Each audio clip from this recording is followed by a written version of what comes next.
नमस्कार। आज हम लोग पॉलिटिकल साइंस का एक महत्वपूर्ण टॉपिक लेके आए हैं जिसका नाम है प्लेटो का न्याय सिद्धांत, प्लेटोज थ्योरी ऑफ जस्टिस। इस वीडियो में हम लोग प्लेटो के न्याय सिद्धांत के अर्थ देखेंगे, उनकी विशेषता देखेंगे, आलोचना देखेंगे और इसका महत्व क्या है, इन सभी बारे में हम लोग क्या करेंगे, चर्चा करेंगे। यह टॉपिक आपका मेंस पेपर, जनरल स्टडीज़ के मेंस पेपर के मद्देनज़र रखते हुए बहुत ज़्यादा इंपॉर्टेंट हो जाता है। अगर आपका पॉलिटिकल साइंस ऑप्शनल है उसके लिए भी यह टॉपिक बहुत ही ज़्यादा क्या हो जाता है, इंपॉर्टेंट हो जाता है। और पीटी में भी ऑब्जेक्टिव टाइप क्वेश्चंस में भी इससे प्रश्न आ सकते हैं। अतः इस वीडियो को अच्छे से देखें, अंत तक देखें और यह आपके लिए बहुत ही ज़्यादा लाभप्रद क्या होगा, सिद्ध होगा। यदि आप हमारे चैनल पे नए हैं तो इस चैनल को क्या करेंगे, सब्सक्राइब कर लेंगे और अगर वीडियो अच्छा लगा तो अपने मित्रों के साथ भी इसे क्या करेंगे, साझा करेंगे। प्लेटो के बारे में एक बार जान लेते हैं। प्लेटो जो थे वह एक राजनैतिक चिंतक थे जो सोक्रेट्स के क्या थे, शिष्य थे। तीन आपको राजनैतिक चिंतक ध्यान रखना है, एक सोक्रेट्स, प्लेटो और अरस्तु। सुकरात के जो शिष्य थे वह कौन थे, प्लेटो थे, और प्लेटो के जो शिष्य थे वह कौन थे, अरस्तु थे। यानी कि यह तीनों के बीच में क्या था, शिक्षक एवं शिष्य का क्या है, संबंध है। तो प्लेटो चूंकि सुकरात के क्या थे, शिष्य थे, इसलिए उनसे बहुत ही ज़्यादा क्या थे, प्रभावित थे। और इनके सिद्धांत में सुकरात का जो थियरी है, सिद्धांत है, वह भी आपको क्या हो जाएगा, देखने को मिल जाएगा। यह बहुत बार प्रश्न मेंस पेपर में पूछ भी चुका है कि प्लेटो के न्याय सिद्धांत के वर्णन करें। तो आइए हम लोग शुरू करते हैं। प्लेटो थे कौन और इनका न्याय सिद्धांत क्या है। तो आइए हम लोग प्लेटो का एक संक्षिप्त पहले परिचय देख लेते हैं प्लेटो के बारे में। प्लेटो एक दर्शन शास्त्र और राजनीतिक चिंतन के क्या थे, प्रथम प्रवर्तक थे। उनके पूर्व किसी ने राजनीतिक दर्शन का क्रमबद्ध तथा व्यवस्थित रूप से प्रतिपादन नहीं किया था। प्लेटो का जन्म एथेंस के एक कुलीन परिवार में हुआ था। प्लेटो गरीब परिवार में जन्म नहीं लिए थे, इनका एक कुलीन परिवार में जन्म लिए थे। और इनका जो वास्तविक नाम था यह क्या था, एरिस्टोक्लीज इनका क्या था, वास्तविक नाम था। तो प्लेटो का जन्म कहाँ हुआ है, एथेंस में हुआ है और इनका वास्तविक नाम क्या है, एरिस्टोक्लीज है। प्लेटो एक महान दार्शनिक थे और उसके संपूर्ण चिंतन, उसके गुरु सुकरात का प्रभाव दृष्टिगोचर होता है। उनका जो भी फिलॉसफी, उनका जो भी दर्शन था, चिंतन था, सब में कहीं ना कहीं उनके जो गुरु सुकरात थे उनका छवि देखने को क्या होता है, मिलता है। प्लेटो के बारे में मैक्सी कहते हैं कि प्लेटो में सुकरात पुनः जीवित हो गए हैं। यानी कि प्लेटो में मैक्सी जो हैं वह सुकरात की क्या देखते हैं, छवि देखते हैं। और चूंकि हम लोग जानते हैं जो शिष्य होते हैं वह अपने शिक्षक से बहुत ही ज़्यादा क्या होते हैं, प्रभावित होते हैं। चूंकि प्लेटो सुकरात के क्या थे, शिष्य थे, अतः वह सुकरात से बहुत ही ज़्यादा क्या थे, प्रभावित थे। प्लेटो का वेस्टर्न पाश्चात्य जगत का महान समन्वयकर्ता माना जाता है क्योंकि उसने दो परस्पर विरोधी धाराओं को समन्वित करने का क्या किया है, प्रयास किया है। प्लेटो से पहले बहुत सारा जो थ्योरी दिया गया, बहुत सारा जो सिद्धांत दिया गया, वह विरोधाभास क्या था, सिद्धांत था। प्लेटो के आने के बाद उन सभी विरोधाभास को क्या किया गया, समाप्त करने का प्रयास किया गया। यहाँ तक कि दो ऐसे सिद्धांत थे जो एक दूसरे के पूर्णतः क्या थे, विपरीत थे। प्लेटो के आने के बाद उन दोनों सिद्धांतों को क्या कर दिया गया, मिला दिया गया। और इसलिए प्लेटो को उस समय का क्या बोला जाता है, महान राजनीतिक चिंतक माना जाता है। प्लेटो के अनुसार वास्तविकता विखंडित है। प्लेटो एक अपना प्रसिद्ध पुस्तक भी लिखे हैं जिसका नाम क्या है, रिपब्लिक है, और उसी में वह थ्योरी ऑफ जस्टिस यानी कि न्याय का सिद्धांत दिए हैं। तो अगर आपको ऑब्जेक्टिव में प्रश्न पूछ दे कि रिपब्लिक नामक पुस्तक कौन राजनीतिक चिंतक लिखे हैं, तो इसका हमारा जवाब क्या हो जाएगा, प्लेटो हो जाएगा। या थ्योरी ऑफ जस्टिस, न्याय का जो सिद्धांत है वह किस पुस्तक में वर्णन है, तो इसका भी हमारा क्या हो जाएगा, रिपब्लिक हो जाएगा। तो हम लोग एक ब्रीफ आइडिया यहाँ ले ले। प्लेटो का जन्म कहाँ हुआ है, एथेंस में हुआ है। वह उनका वास्तविक नाम क्या था आपका, तो एरिस्टोक्लीज था। वह एक कुलीन परिवार से संबंध रखते थे। वह सुकरात के क्या थे, शिष्य थे। और वह अपना एक प्रसिद्ध न्याय का सिद्धांत दिए हैं जो उनकी पुस्तक रिपब्लिक में क्या है, वर्णन है। अब जो प्लेटो रिपब्लिक नामक पुस्तक लिखे हैं उसका विषय वस्तु क्या था, उसका मेन सब्जेक्ट क्या था, तो रिपब्लिक नामक पुस्तक का जो मेन सब्जेक्ट था वह जस्टिस ही था, न्याय ही था। इसलिए इस पुस्तक को कंसर्निंग जस्टिस के नाम से भी जाना जाता है। तो यहाँ भी एक प्रश्न बनता है कि रिपब्लिक का अन्य नाम क्या है, तो कंसर्निंग जस्टिस है। प्लेटो एक आदर्शवादी क्या थे, विचारक थे और अपने आदर्श राज्य की स्थापना में न्याय को सर्वाधिक महत्वपूर्ण तत्व माना है। जो प्लेटो थे वह थ्योरी ऑफ स्टेट, राज्य का भी क्या दिए हैं यहाँ पर सिद्धांत की चर्चा की। वह एक आदर्श राज्य की कल्पना की है कि एक आइडियल स्टेट होना कैसा चाहिए, तो उसमें वह जस्टिस को, न्याय को सर्वोपरि माने हैं। उनका मानना है कि जो आदर्श राज्य होंगे उसमें सबसे ज़्यादा महत्व किसका होगा, न्याय का होगा, जस्टिस का होगा। ठीक है, बारकर प्लेटो के बारे में बोलते हैं कि चाहे वो सोफिस्ट वर्ग की धारणा का विरोध कर रहा हो या समाज की विद्वान व्यवस्था में सुधार के लिए प्रयत्नशील हो, न्याय प्लेटो के विचार का मूलाधार रहा है। यानी कि सबसे ज़्यादा महत्व अगर प्लेटो किसी चीज़ को दिए हैं तो वह क्या चीज़ था, जस्टिस था। यानी कि स्टेट का जो मेन आपका कंपोनेंट है, मुख्य घटक जो होना चाहिए वह न्याय होना चाहिए। यह किनका कथन था, प्लेटो का कथन था। अब देखते हैं न्याय संबंधी सिद्धांत। प्लेटो से पहले भी बहुत सारे न्याय संबंधित क्या आए हैं, सिद्धांत आए हैं, जिसको 3 वर्गों में क्या किया जाता है, बांटा जाता है, जिसको कहते हैं परंपरागत सिद्धांत, क्रांतिकारी सिद्धांत और कार्यकरण सिद्धांत। यानी कि प्लेटो के न्याय सिद्धांत देने से पूर्व 3 प्रमुख सिद्धांत उस समय प्रचलित थे, जिन सिद्धांतों का क्या क्या नाम है, परंपरागत सिद्धांत, क्रांतिकारी सिद्धांत एवं कार्यकरण सिद्धांत।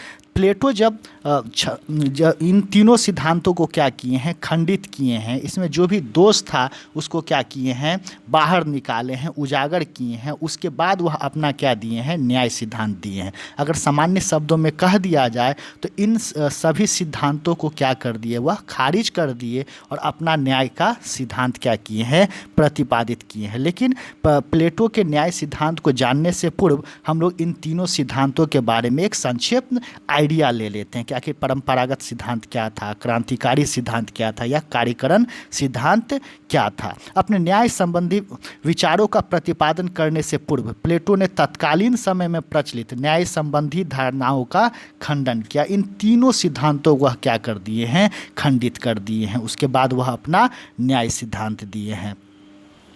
अब देखते हैं पहला परंपरागत सिद्धांत क्या था। परंपरागत सिद्धांत किनके द्वारा दिया गया, सिफालस एवं पॉलीमार्कस के द्वारा दिया गया था। सिफालस के नज़र में न्याय था क्या, तो सिफालस के अनुसार सत्य बोलना और दूसरों के ऋण को चुका देना ही क्या होता है, न्याय होता है।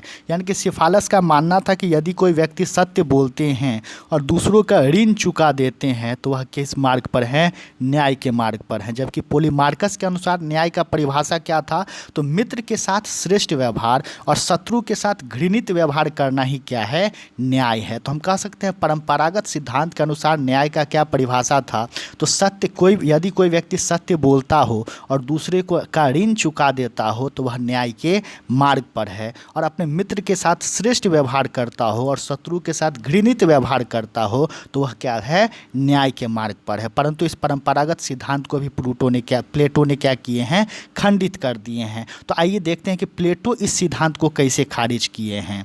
तो प्लेटो इस न्याय की धारणा का खंडन करते हुए कहते हैं कि ये दोनों ही सिद्धांत दोषपूर्ण और अनुचित है।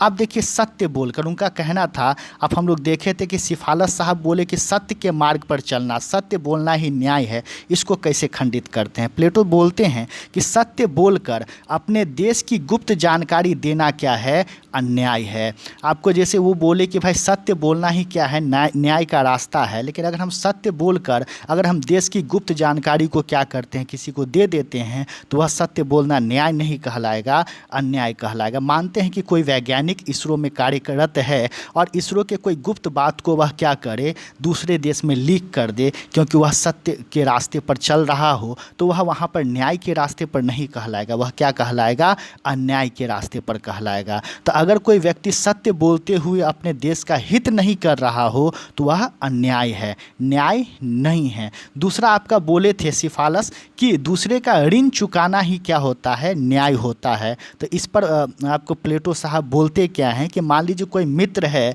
अभी स्वस्थ मस्तिष्क का है, यानी कि वह क्या है, एकदम स्वस्थ है, उससे हम हथियार ले लिए, लेकिन जब हमको उसका ऋण चुकाना है, हथियार लौटाना है, तब पता चले कि वह मानसिक रूप से क्या हो चुका है, अस्वस्थ हो चुका है, पागल हो चुका है, तब अगर हम उसका हथियार लौटा दें, अगर उसका हम ऋण चुका दें, तो हो सकता है वह अस्वस्थ मनोवृत्ति से उस हथियार का क्या करे, गलत उपयोग करे। तो उस समय हमारा ऋण चुकाना क्या हो जाएगा, एक अन्याय का मार्ग हो जाएगा। तो यहाँ ऋण चुकाना भी न्याय का मार्ग नहीं हो सकता है। फिर आपका पॉलीमार्कस बोले थे कि मित्र के साथ श्रेष्ठ व्यवहार और शत्रु के साथ घृणित व्यवहार करना ही क्या है, न्याय है। तो इसको खंडित करते हुए प्लेटो कहते हैं कि व्यवहारिक तौर पर ऐसा संभव नहीं है। कभी कभी शत्रु भी मित्र के भेष में होते हैं और हम उनको पहचान नहीं पाते हैं। आजकल के परिवेश में आप देखते भी होंगे, बहुत सारे निकट मित्र ऐसे होते हैं जो बाद में पता चलता हुआ क्या निकल जाते हैं, शत्रु निकल जाते हैं। तो हम कैसे किसके साथ व्यवहार करें, कौन मित्र है जिसके साथ अच्छा व्यवहार करें और कौन शत्रु है किसके साथ घृणित व्यवहार करें, यह हम व्यवहारिक तौर पर पता नहीं लगा सकते हैं। और इस प्रकार प्लेटो परंपरागत सिद्धांत की क्या करते हैं, खंडन करते हैं। अब दूसरा जो है वह है क्रांतिकारी सिद्धांत। क्रांतिकारी सिद्धांत किनके द्वारा दिया गया था, थ्रेसीमेकस के द्वारा दिया गया था। थ्रेसीमेकस इस सिद्धांत के माध्यम से न्याय का क्या दिए हैं, परिभाषा दी है। और थ्रेसीमेकस के अनुसार शक्ति ही सत्य है और शक्तिशाली का हित साधन ही क्या है, न्याय है। यानी कि उनके अनुसार इस दुनिया में अगर कोई सत्य है, ट्रूथ है, तो वह क्या है, पावर है, शक्ति है। और शक्तिशाली अपने हित साधन के लिए कोई भी मार्ग अपनाए तो वह क्या होगा, न्याय होगा। पुराने ज़माने में सुनते होंगे कि राजा बोलते थे कि वचन ही है मेरा शासन। चाहे वह उनका जो मार्ग हो वह जनता के लिए अहितकारी हो, फिर भी इस सिद्धांत के अनुसार, क्रांतिकारी सिद्धांत के अनुसार, वह न्याय का मार्ग कहलाएगा। अगर कोई मान लीजिए कि शासक तानाशाह हो जाए, जनता का हित नहीं चाहे, सिर्फ केवल वह अपना स्वार्थ सिद्धि चाहे, सिर्फ अपने भलाई के लिए सोचे, तो यहाँ पे क्रांतिकारी सिद्धांत के अनुसार वह न्याय के रास्ते पर है। क्योंकि शक्तिशाली व्यक्ति अपने हित साधन के लिए कुछ भी करेगा वह न्याय है। यह किसका कहना था, क्रांतिकारी सिद्धांत से का कहना था। और इसके अनुसार और भी कि शक्तिशाली व्यक्ति या शासक वर्ग अपने हितों के लिए कार्य करते हैं और अन्याय न्याय से बेहतर होता है। और इस सिद्धांत का ये कहना था कि शक्तिशाली व्यक्ति हमेशा अपने हित के लिए कार्य करते हैं। और सबसे बड़ा तो यहाँ ब्लंडर कर दिए कि इस सिद्धांत में लिखा गया कि अन्याय जो है वो हमेशा क्या होगा, न्याय से क्या होता है, बेहतर होता है। और इसको पुनः प्लेटो क्या किए हैं, खंडन किए हैं। तो आइए देखते हैं प्लेटो कैसे इसको खंडन किए हैं। तो प्लेटो के अनुसार शासन एक कला है और शासक का कर्तव्य जनता के कष्टों को दूर कर उनके हित में कार्य करना है। और अन्याय किसी भी दृष्टि से न्याय से श्रेष्ठ नहीं हो सकता, क्योंकि सुख दुख से सदैव श्रेष्ठ होता है। प्लेटो यहाँ खंडन करते हैं कि यदि कोई व्यक्ति शासक बन जाता है तो उनको अपना हित पूर्ति करना ही नहीं होता है, बल्कि उसका मुख्य कर्तव्य हो जाता है कि जनता के कष्ट को क्या करना, दूर करना। यदि शासक को जनता के कष्ट को दूर करने के लिए अपने हित को भी दांव पर लगाना पड़े तो शासक को लगाना चाहिए। यही क्या है, न्याय है। और प्लेटो इस बात का भी खंडन किए कि अन्याय कभी भी न्याय से ऊपर नहीं हो सकता है। सुख हमेशा क्या होता है, दुख से श्रेष्ठ ही होता है। इसके बाद जो अगला सिद्धांत था वह था कार्यकारी सिद्धांत। यह सिद्धांत, कार्यकारी सिद्धांत किनके द्वारा दिया गया, तो ग्लाउकन के द्वारा दिया गया। और यह एक व्यवहारवादी क्या था, सिद्धांत था।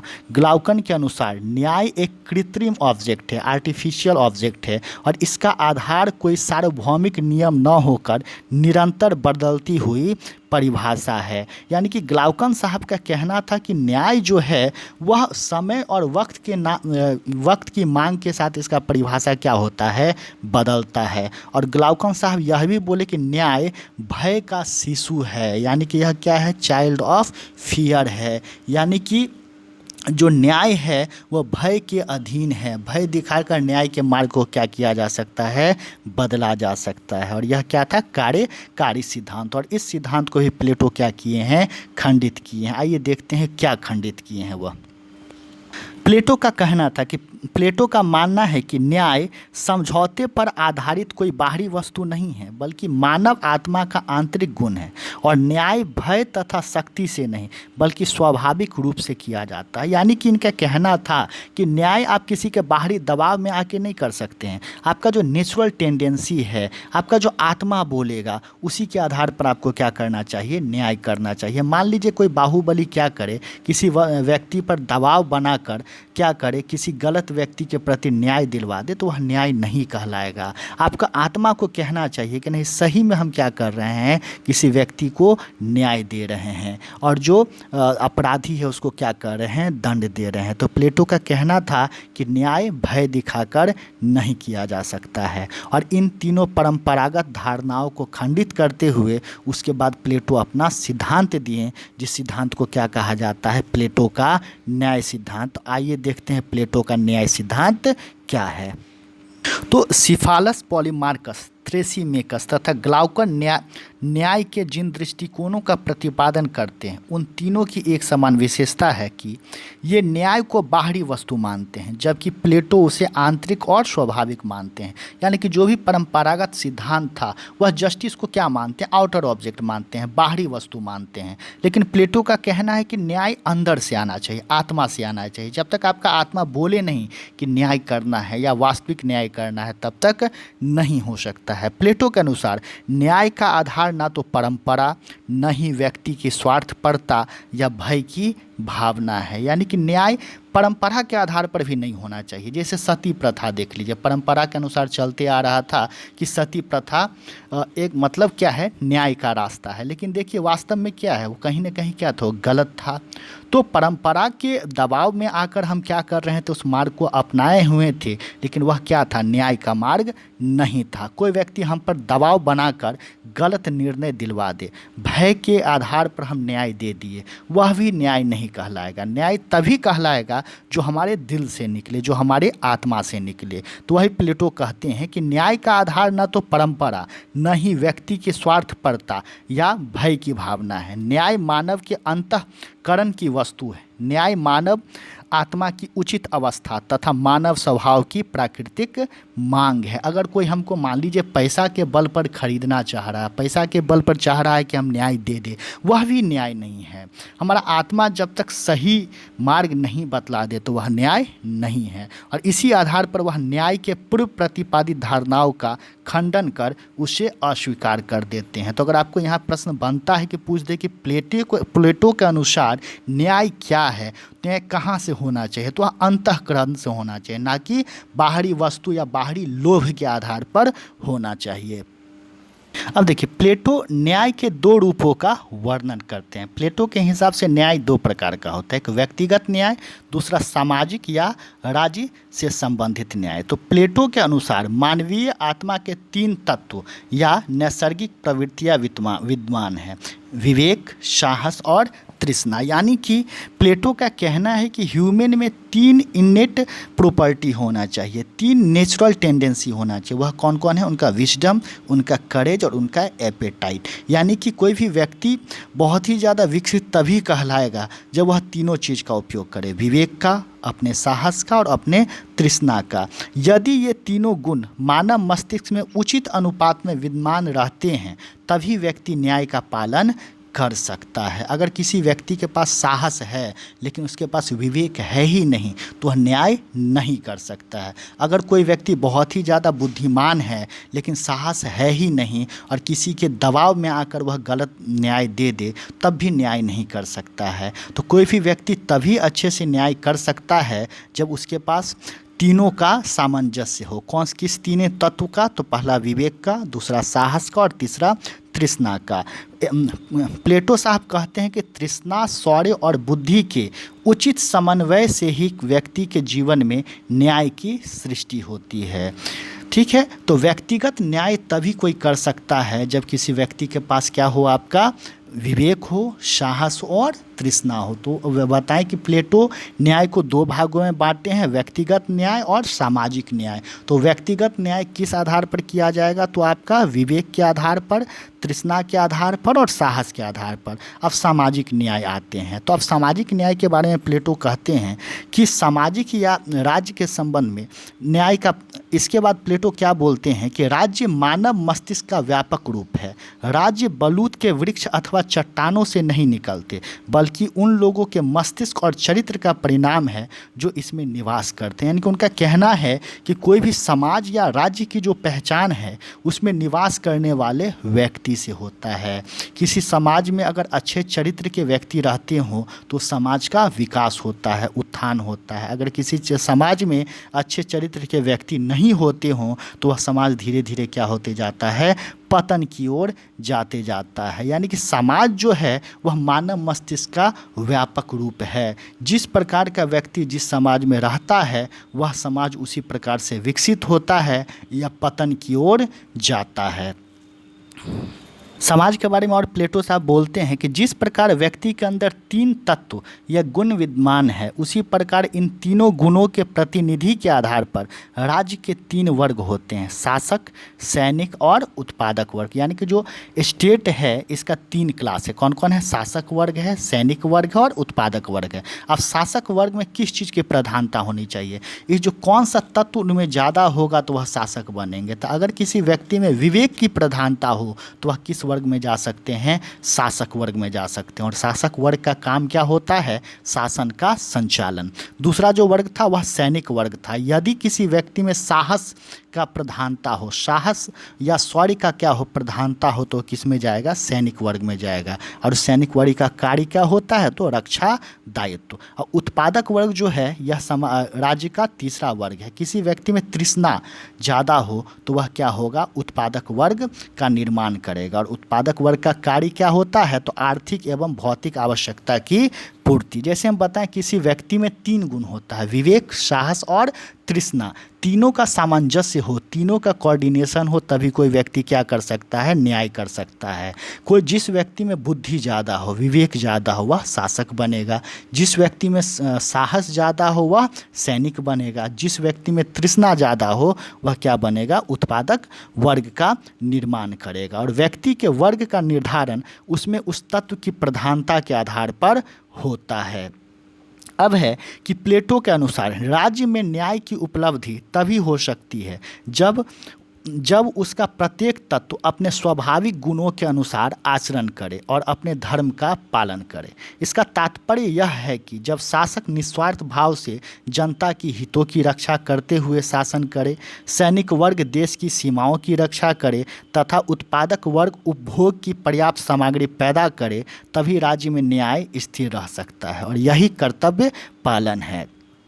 अब प्लेटो का यानी कि यहाँ पर कहना क्या है कि सामाजिक न्याय का तात्पर्य क्या है? तो प्लेटो कहते हैं कि अगर कोई 3 वर्ग जो है, तीनों वर्ग अपना कार्य अपने मन से करने लगे, दिल से करने लगे, वही न्याय है। शासक वर्ग का कार्य है शासन चलाना, जनता के हित को देखना। तो अगर शासक वर्ग जनता के कष्ट को दूर करे, जनता के हित के लिए सोचे तो वही उसका क्या है? न्याय का मार्ग है। सैनिक अपने देश की रक्षा करे तो वही सैनिक का क्या है? मार्ग है। और उत्पादक वर्ग क्या करे? देश की आर्थिक स्थिति को मजबूत करे तो उत्पादक वर्ग का वही न्याय का क्या होता है? मार्ग होता है। अब प्लेटो से प्रश्न किया गया कि न्याय आखिर है क्या और इसका निवास स्थान कहाँ है? न्याय होता कहाँ पर है, रहता कहाँ पर है? तो प्लेटो इसका जवाब देते हुए कहते हैं कि अपने निश्चित स्थान में अपने कर्तव्यों का पालन करना तथा दूसरे के कर्तव्यों में हस्तक्षेप ना करना ही न्याय है। न्याय का निवास अपना निश्चित कर्तव्य पूरा करने वाले प्रत्येक नागरिक के मन में है। यानी कि प्लेटो कहते हैं कोई भी व्यक्ति जिस काम को कर रहा है पूरे तन मन से करे तो वही उसका न्याय है। वह किसी दूसरे के कार्य में हस्तक्षेप ना करे, वही उसका क्या होता है? कार्य होता है। यदि कोई व्यक्ति अपना कार्य पूरे दिल से करता हो तो उस व्यक्ति के मन में, उस व्यक्ति के दिल में न्याय क्या होता है? बसता है। प्लेटो के न्याय की यह धारणा कार्य विशेषीकरण के इस सिद्धांत पर आधारित है कि व्यक्ति को ऐसा कार्य कुशलतापूर्वक करना चाहिए जो उसके स्वभाव के पूर्णतः अनुकूल हो। इससे एक व्यक्ति एक ही कार्य अच्छे से और अधिक मात्रा में कर सकेगा। ऐसा करने से सभी व्यक्तियों की आवश्यकताएं पूरी होगी और राज्य भी आत्मनिर्भर बन सकेगा। यानी कि प्लेटो का कहना था कि जिस व्यक्ति का जिस क्षेत्र में स्किल है उसको वही कार्य करना चाहिए और तभी किसी राज्य का क्या हो सकता है? विकास हो सकता है। उदाहरण के तौर पे अगर शासक में विवेक ज़्यादा है, यानी कि उनमें क्या है? विजडम विजडम ज़्यादा है तो उसको शासन करना चाहिए, उसमें वह बहुत अच्छा कार्य कर सकता है। अगर सैनिक में साहस है तो उसको देश की रक्षा करनी चाहिए। और अगर उत्पादक वर्ग का यह टैलेंट है कि वह खेती अच्छे से कर सकता है तो उसको खेती ही करना चाहिए। यानी कि इनका कहना था कि जिस व्यक्ति का जिस क्षेत्र में टैलेंट है उसी में मन लगा के कार्य करना ही क्या है, न्याय है। अब आ जाते हैं कि प्लेटो के न्याय सिद्धांत की विशेषता क्या था। तो पहला तो क्या है, प्लेटो का न्याय बाह्य जगत की वस्तु ना होकर आंतरिक स्थिति है। प्लेटो कहते भी थे कि justice should come from the soul, जो यानी कि जो न्याय है वह कहाँ से आना चाहिए, आत्मा से आना चाहिए। इट शुड बी नेचुरल, यह क्या होना चाहिए, स्वाभाविक होना चाहिए, इसको थोपा नहीं जाना चाहिए। यानी कि ऐसा नहीं कि किसी दबाव में लाकर किसी व्यक्ति से हम गलत न्याय दिलवा दे, ये नहीं हो सकता है। यानी कि इसको अंदर से आना चाहिए। It should be natural and it should be come from your inner heart, तभी यह क्या कहलाएगा, आपका जस्टिस कहलाएगा। दूसरा था कि प्लेटो का न्याय कार्य की विशिष्टता का सिद्धांत है। प्लेटो कहते थे जिस व्यक्ति का जिसमें टैलेंट हो, जिस क्षेत्र में, वही कार्य करना चाहिए। व्यक्ति को अपने स्वाभाविक गुणों के आधार पर वही कार्य करना चाहिए जिसमें वह दक्ष तथा पारंगत हो। अगर किसी छात्र को पढ़ने में मन लगता है तो उसको पूरे दिल से क्या करना चाहिए, पढ़ाई करना चाहिए। यही प्लेटो का कहना था। तीसरा जो विशेषता था कि यह सिद्धांत किसी व्यक्ति के कार्यों में अहस्तक्षेप की बात करता था ताकि व्यक्ति स्वतंत्रतापूर्वक अपना कार्य करे। यानी कि आजकल के परिवेश में देखते हैं कि हम अपने कार्य पर कम ध्यान देते हैं और दूसरे के कार्यों में ज़्यादा क्या करते हैं, हस्तक्षेप करते हैं। इसके खिलाफ कौन थे, प्लेटो थे। प्लेटो का कहना था कि हमें दूसरे के कार्यों में हस्तक्षेप नहीं करना चाहिए ताकि उनका भी क्या हो, स्वतंत्रता बना रहे। अगला जो चौथा इसका विशेषता था कि प्लेटो का न्याय वास्तव में यह मानता है कि व्यक्ति तथा समाज में कोई संघर्ष नहीं है। व्यक्ति समाज का अंग है और समाज के विकास में ही राज्य और व्यक्ति का विकास क्या है, निहित है। इनका कहना था कि भाई व्यक्ति और समाज में तो कोई संघर्ष ही नहीं है। अगर व्यक्ति विकसित होगा तो समाज विकसित होगा, समाज अगर विकसित है, हमारा राज्य हमारा विकसित है तो स्वाभाविक है कि व्यक्ति भी उसमें जो निवास कर रहे हैं उसका भी क्या होगा, विकास होगा। और पांचवा जो इसका गुण था वह था प्लेटो का जो न्याय समाज में एकता का क्या था, सूत्र था। अब देखते हैं प्लेटो के न्याय सिद्धांत की आलोचना क्या क्या है। तो पहला है कि प्लेटो का न्याय कानूनी धारणा नहीं, यानी कि लीगल यह कॉन्सेप्ट नहीं था। यह क्या था, एक मोरल टीचिंग था, नैतिक क्या था, धारणा था। यह मनुष्यों को केवल अपने कर्तव्यों तक सीमित करने वाली भावना मात्र थी। अभी तक जो प्लेटो का सिद्धांत पढ़े उसमें आप गौर किए होंगे कि प्लेटो सिर्फ मनुष्य के कर्तव्य को बताएं कि मनुष्य को क्या करना चाहिए। अगर वह किसी राज्य का या किसी समाज का हिस्सा है तो उसका ड्यूटी क्या है, कर्तव्य क्या है, इस पर यह क्या किए हैं, ज़्यादा जोर डाले हैं। दूसरा, कार्य विशेषीकरण से व्यक्ति की प्रतिभा का हनन होता है तथा उसका सर्वांगीण विकास संभव नहीं है। अगर प्लेटो कहते थे कि जिस व्यक्ति का जिसमें टैलेंट है वही कार्य करना चाहिए और यही न्याय है, इससे उस व्यक्ति का ऑलराउंड डेवलपमेंट नहीं हो पाता। आजकल हम लोग देखते हैं कि बच्चे अगर पढ़ने में तेज हैं तो उसके साथ साथ उनको खेल कूद में भी क्या किया जाता है, स्पोर्ट्स में भी भाग लेने के लिए कहा जाता है, सिंगिंग में, डांसिंग में, ताकि क्या हो, उनके अंदर छुपा जो अन्य प्रतिभा हो वह भी उभर कर क्या हो सके, आ सके। और तभी क्या हो सकता है, उनका ऑलराउंड डेवलपमेंट, सर्वांगीण विकास हो सकता है। अगर किसी व्यक्ति को एक ही क्षेत्र में हम क्या करें, डाइवर्ट करके रखें तो हो सकता है उनका ऑलराउंड डेवलपमेंट हो ही नहीं। तीसरा है कि केवल व्यक्ति के कर्तव्यों पर बल, उसके अधिकारों पर कोई ध्यान नहीं। यानी कि देखिए कि प्लेटो का जो भी सिद्धांत था सिर्फ ड्यूटी की बात की है कि मानव को क्या करना चाहिए, मानव का राज्य के प्रति दायित्व क्या है, इसके बारे में बताया गया, परंतु मानव का अधिकार क्या है, राइट क्या है, इसके बारे में बताया नहीं गया है। प्रजातांत्रिक देश में किसी व्यक्ति को अगर ड्यूटी है, कर्तव्य प्रदत्त है तो उनमें अधिकार भी उनको क्या किया गया है, दिया गया है। अगर कोई व्यक्ति कर्तव्य का पालन करते हैं तो उनको अधिकार भी दिया गया है। लेकिन प्लेटो सिर्फ किसकी बात किए, कर्तव्य की बात किए, ना कि अधिकार की बात किए हैं। अगला जो है चौथा जो है, इस सिद्धांत में मनुष्य के 3 गुणों के आधार पर समाज को 3 वर्गों में विभक्त कर दिया गया है, लेकिन गुणों के निर्धारण का आधार क्या होगा उसके संबंध में नहीं बताया गया। यानी कि प्लेटो बोले कि भाई किसी भी व्यक्ति में 3 गुण हैं, पहला तो बुद्धि, दूसरा साहस और तीसरा तृष्णा होना चाहिए। लेकिन कौन सा व्यक्ति ज़्यादा विवेकशील है, किसमें कितना साहस है, साहस का आधार क्या है, वो बताए ही नहीं। कि मतलब हम कैसे मानेंगे कि इस व्यक्ति में ज़्यादा साहस है और इस व्यक्ति में कम साहस है, उसके आधार की व्याख्या वो नहीं किए और यह भी इस सिद्धांत की क्या बन गई, कमी बन गई।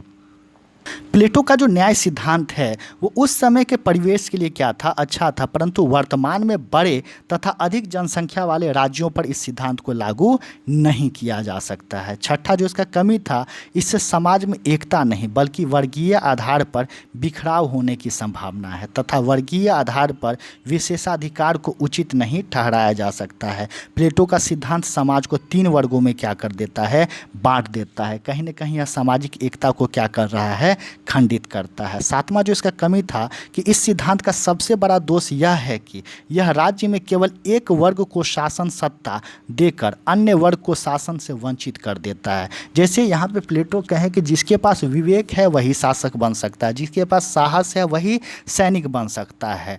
लेकिन अगर मान लीजिए किसी सैनिक में यह गुण हो कि वह अच्छे से शासन चला सकता है तो वह नहीं कर सकता है सिद्धांत के अनुसार, यानी कि वह किसी एक वर्ग को ही शासन चलाने का क्या देते हैं, अधिकार देते हैं। और यह इस सिद्धांत का क्या था, सबसे बड़ा कमी था। अब निष्कर्ष देखते हैं कि कुल मिलाकर प्लेटो का जो न्याय सिद्धांत एक कानूनी व वैधानिक धारणा न होकर एक नैतिक सिद्धांत है। यह मोरल क्या है, थ्योरी है, जो तत्कालीन एथेंस में एकता, सामंजस्य तथा व्यवस्था के दृष्टि से अपरिहार्य थी। मेंस पेपर में इसी तरह क्या आता है, प्रश्न आता है कि प्लेटो के न्याय सिद्धांत की व्याख्या करें, और इसी प्रकार से आपको क्या देना होगा, परिचय, इंट्रोडक्शन लिखना होगा, फिर सिद्धांत के बारे में लिखना होगा, इसका गुण और इसके दोष के बारे में क्या होगा, लिखना होगा। इस प्रकार आपका मेंस पेपर का एक प्रश्न भी सॉल्व हो गया और प्लेटो के न्याय सिद्धांत के बारे में भी आप अच्छे से समझ गए। अगले वीडियो में हम लोग प्लेटो के क्या शिक्षा सिद्धांत के बारे में हम लोग क्या करेंगे, अध्ययन करेंगे। उम्मीद करते हैं यह वीडियो आप लोग को अच्छा लगा हो। अगर अच्छा लगा हो तो ज़रूर अपने मित्रों के साथ इसे साझा करेंगे। Thank you.